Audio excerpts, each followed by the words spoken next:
It's me, Bussy, and welcome back to Hot or Rot. And today we'll be reviewing RuPaul's Drag Race UK Series 2, Episode 2. Today our queens performed in Rats, the Rusical, a parody of course of the original Cats musical turned theatrical disaster a year or two ago. Does anyone still have nightmares of Rebel Wilson ripping her skin off and eating the heads of the cockroaches that had human faces?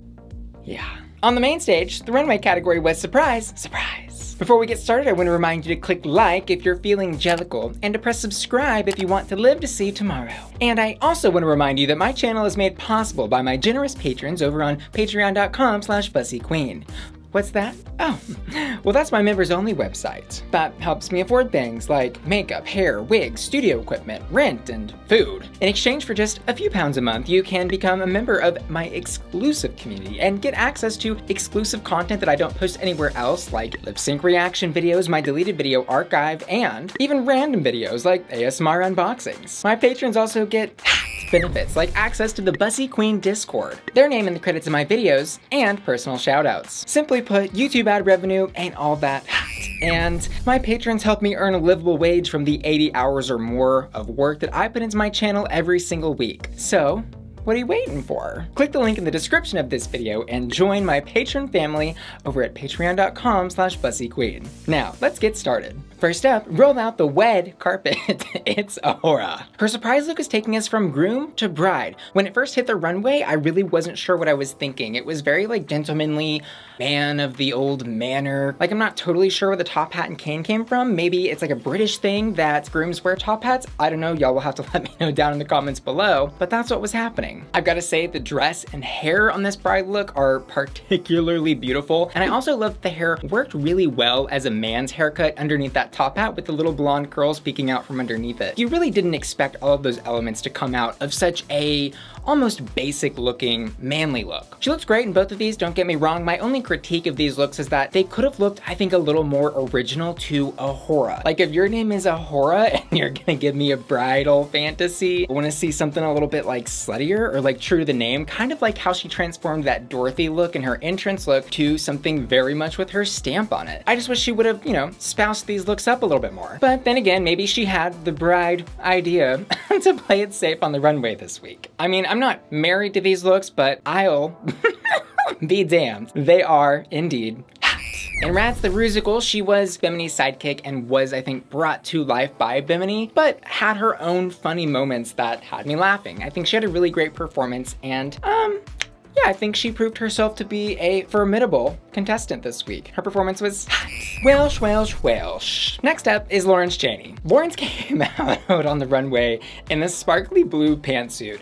I was a little confused seeing this one too. I just didn't immediately get that she was supposed to be doing the Scottish flag, which was explained later on her Instagram and in her confessional of the episode. I was also a little bit confused by her runway because I don't think that this first look got to have its own moment on the runway. She revealed to the surprise look, I think, way too soon. Her runway overall was very much Lawrence Chaney through and through. Scottish blue sparkly pantsuit, tartan bagpipe kilt fantasy underneath. But I really kind of wanted a little bit more balancing in the top part of the silhouette because the bottom part of that tartan dress was so big. Overall though, two very strong looks from Lawrence and a gag and a half that she was able to fit such a huge large gown in that pantsuit. I'm gonna give this one a soft hot.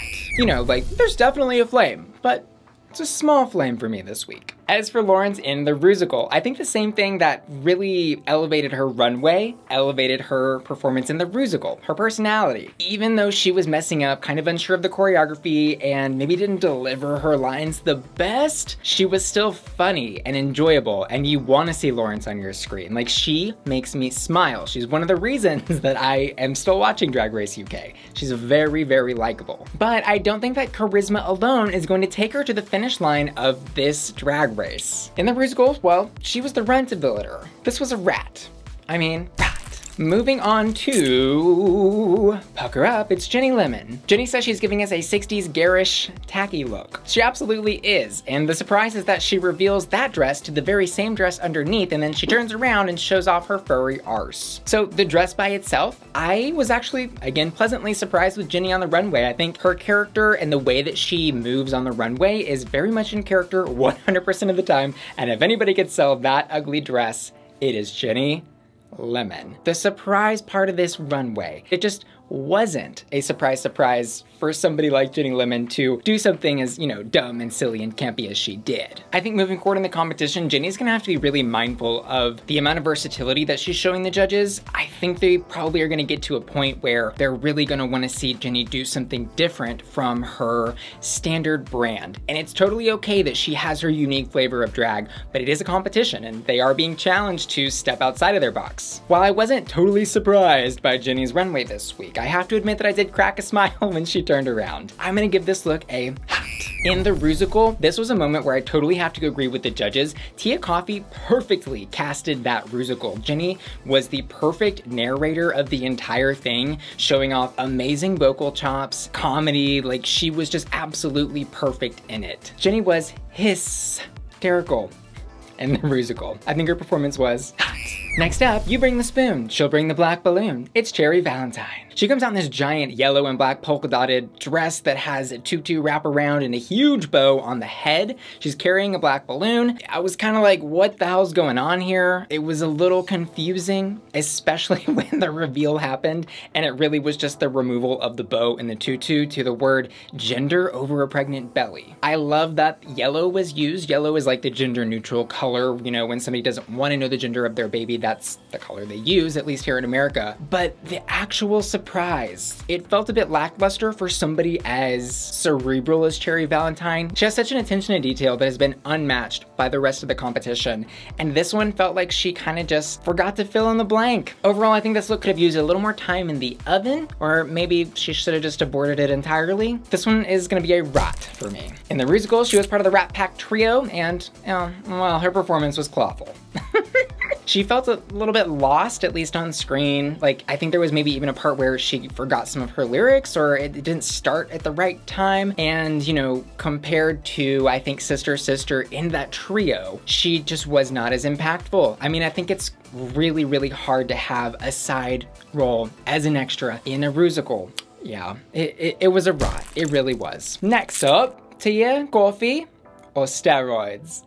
Tia comes out in this like leather daddy look, as she describes it. I was getting more like those cheap beach t-shirts with like the spray painted abs than I was leather daddy. Anyways, it was funny at least, and then she reveals it to this dress, which is like a red and black corset with 3 layers of ruffles coming down beneath the corset. I was like, girl, what is the storyline? What's the through line for these two looks? How do they relate? Why did we go from leather daddy, as you say, to salsa dancer? Like, it just wasn't making any sense to me, on top of the fact that the look that she revealed to was just kind of bad. Overall, I think she just needed a little more caffeine to hit the finish line. So this is gonna be a rot.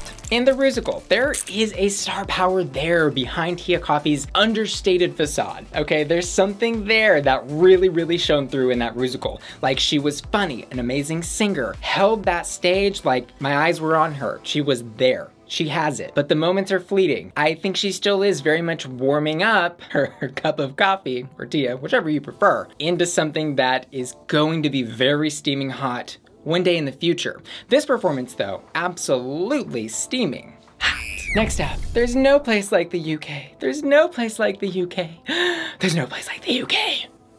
It's Ellie Diamond. On the runway, she is the Lion, the Witch, and the Wardrobe. Oh, sorry, wait, wrong franchise. I was absolutely floored that she was able to showcase 3 different looks while everyone else pretty much just did 2 or 1.5. But we have seen Wizard of Oz in Drag Race so much recently. We've had Ahura in this season do Dorothy, Megan Schonbrud do her version of Dorothy in Drag Race Holland in that Queen runway. We saw Gigi Good do Dorothy in the finale of season 12. And we just saw Tina Burner do Tin Man in season 13. Like, it's a bit, much at this point. The 3 looks were good, but very simple for Ellie Diamond. Like, I was surprised to not see a single rhinestone, I don't think, on any of those looks, not one. And for her, that was like, whoa, who is this on the runway? And only 1 wig. I was like, huh. For Ellie Diamond specifically, like, I just kind of thought she would go a couple more steps further. Like, I think that wig worked really well on the Scarecrow and the Lion look, but, you know, didn't really hit for that Tin Man look. But Ellie really did do a great job this week, because it truly was a surprise for her to fit in 3 runways doing Scarecrow, Lion, and Tin Man. So for the effort level there, I have to give this runway a hot. In the Rusical, Ellie Diamond and Tayce had the hood rat brats of the group.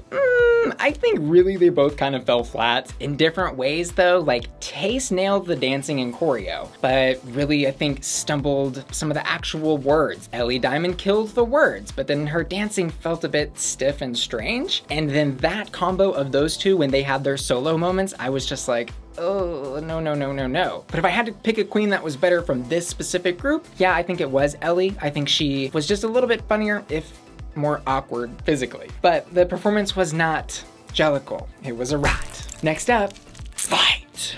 It's Asttina Mandella doing her version of Mileena from Mortal Kombat. And if you are a Bussy Queen stan, you've been watching the channel for a while, you will know Mortal Kombat is one of my favorite game franchises. Firstly, Asttina looks good. She looks sexy as hell. I mean, the abs, the legs, like, whoa. But I was sitting there being like, wait, where are the giant...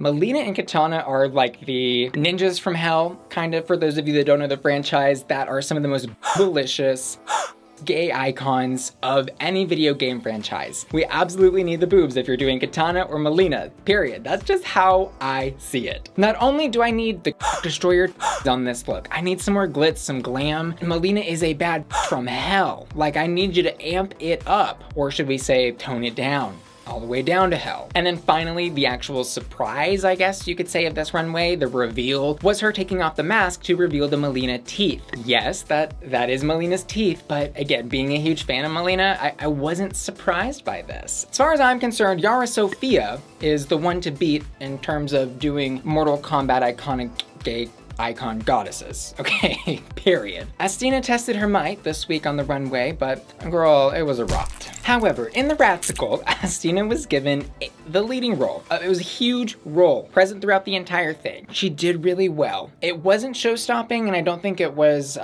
revolutionary, but she definitely was a consistent performer that reminded you to pay attention to her when she was there, and also distracted you from some of the weaker performances on stage. The performance was hot. Next up, let's take a trip to Suburbia, Suburbia. It's sister. This just really wasn't for me. I think the Grandma Mumu dress, as I'm gonna call it, was a little potato sacky. It didn't really flatter her in the way that I wanted it to. I was also having a little bit of trouble with her makeup and hair on this runway, and I know they're rushed when they get ready, but I was confused why sister, who has done good makeup and hair, was looking the way she did. That being said, the way she did her reveal was one of the best of the entire cast. So I think she needs to be given a little bit of credit for that. But then when she went to her S&M sexy look, I don't think there was anything about it that was sexy. Like, she was like wallowing around on the floor trying to like slap her taint with that little whip thing. And then at the end of the runway, she takes off her wig and reveals this like all-seeing pyramid eye. Was it just like a, hey, yes, I am in the Illuminati, here it is. Like, what was that? Mama, this look was not a conspiracy theory that I was interested in tonight. It was a rot for me. In the Rusical, honestly, she actually had a great performance in the little rat group. She was absolutely the best of the three. She was in character the entire time. Every time you looked at her, that camera panned over,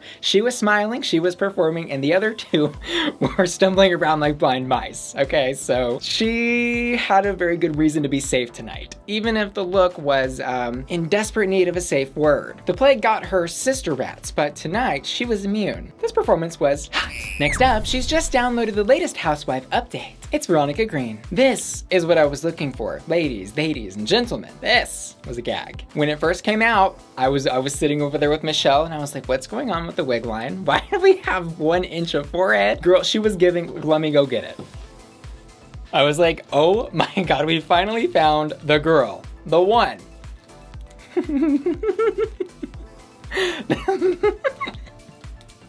The girl that models the wig caps. It's Veronica Green. Y'all, I'm shook. This is not how you wear a wig cap. Anyways, all jokes aside, thank God the wig comes off, and turns out this housewife's a house bot. The housewife look wasn't my favorite for a couple of reasons. I think it was too baggy. There was so much bagginess in it that I think it lost a bit of its shape, although that also kind of made it campy and fun. Then the reveal happens and I'm losing my mind. I'm absolutely loving it because this is drag at its best. a housewife becoming a robot. Why? Because a housewife, especially back in the 50s, you know, was expected to be the perfect woman. Bake, clean, cook, sex, you know, do everything, do it perfectly, have all the children. And it's like now, from our modern standpoint, it's like, how is one person supposed to be able to do all of those things? She can't, unless, guess what? She's a robot. Of course, the perfect housewife. I had some issues with the housewife look, but the robot look is giving me C3PO meets Mugler Woman meets Ex Machina. This robot is a robe. And in the Rusical, girl, this was Veronica's episode. This was her time to shine. And girl, she shone. She shone, did, and my eyes are blinded. We got to see the amazing talent that lies behind that very humble and kind of like Tia Kofi, understated personality. But baby, both of y'all have that star power. But Veronica, I think, was the star of the show. She killed it. Plus her rat costume left me itching for more. Her performance was hot. Next up, are you ready for that time again of the month on the runway? It's Tayce. Tayce is giving me like a little bit of Fifth Element meets Zombie Apocalypse meets Nicki Minaj Drag Race Season 12 premiere. I was very confused. She's got this like overcoat on when she first comes out, which reveals to like a little bit of a dress moment, which reveals to the catsuit. Like, I hate being critical on looks that visually do look really good, but just don't totally sell me on the actual theme of the runway. There was no, I think, real surprise here, unless the surprise was, you know, that she was bleeding out of her mouth. Maybe her other surprise was that instead of a black 60-inch wig, she was wearing a blonde one. And you know, sometimes it's more about the motion of the ocean rather than the amount of inches. You know what I'm saying? This runway is a red sea of rat. In the Rusical, she was assigned as the other hood rat. It's just the name they gave the characters. I don't know. Like her hood rat sister, Ellie Diamond, she was lacking a bit of energy. There was something there that was missing a bit. Even though her dancing and choreo, I think, was really good, very strong. She kept looking down, away from the camera. Like every time I saw her on the stage, she just didn't look as confident as the dancing looked. And then she was missing some words here and there. Her delivery was not as strong as her partners. Her performance, not my pick of the litter. It's gonna be a rat. Next up, high fashion. It's Bimini doing high fashion. She says this looks inspired by the robotic paint McQueen runway, which I think she is referring to this one. Fun fact, this was also referenced in the Drag Race Season 4 premiere, that little photo shoot they did with the spinning cylinder. All I really have to say about this when I saw her step onto the runway was, wow. I've said it before, and I'll say it again, this is ready for some editorial magazine photo shoots. Like Vogue, give her a call. Unfortunately, Bimini's balloons also were kind of a bad omen for her runway. She's popping them, trying to release the paint. And not only is she like kind of awkwardly missing some of them, but the paint was just, well, I think she was the one that was surprised. Let's just say that, because not much came out. She was, I think, very lucky that she had such an amazing performance in the Rusical, which I'll talk about in a second, that this runway didn't totally just like stab her in the back. This look, as a look, editorial. For the runway theme of surprise, surprise, not to burst her balloon, but yeah, it was a rat. In the Rusical, girl, talking about somebody that owns their star power and can work a goddamn stage, it's Bimini Bon Boulash. I was shook at how enthralled and into her performance as the like bad rat I was. Like, she may have only had a supporting role, but I will remember that rat. And not to be cheesy, but her performance was a rat, a hot tooey. You gotta give me credit for trying it, right? Anyways, Veronica takes home the win, as she should. And the bottom two, bottom two. What do y'all think? Should it have been Tayce and Cherry Valentine, or do we think maybe Lawrence should have ended up there instead of Tayce? Also, I think Ellie could have been a contender for bottom two this week. Or are we just so in love with Tayce that we didn't want to see her in the bottom no matter what? Let me know down in the comments below. But alas, it is Tayce and Cherry Valentine. They lip synced to Memories, and I did an exclusive lip sync reaction to this over on my Patreon at patreon.com/Bussy Queen. And unfortunately, Cherry Valentine sashays away, but didn't leave. leave without making us fall in love with her first. Y'all, on another note, I'm shook. Still shook about Joe Black. Now I'm shook about Cherry Valentine. I don't even know who's gonna be in the top anymore. I had those two picked for like top 4. I really thought those were gonna make it to the end. Drag Race UK Season 2 is leaving me on my toes. Anyways, my hottest on the runway this week was Veronica Green. She had the best of everything. And I also asked my patrons over on patreon.com/BussyQueen to vote for their hottest hot. And this week they've chosen Veronica Green. As always, I want to say thanks so much for tuning in today and give a special shout out to Georgie, Lord Pix, and Timothy, who just joined my Patreon at the hot tier or above.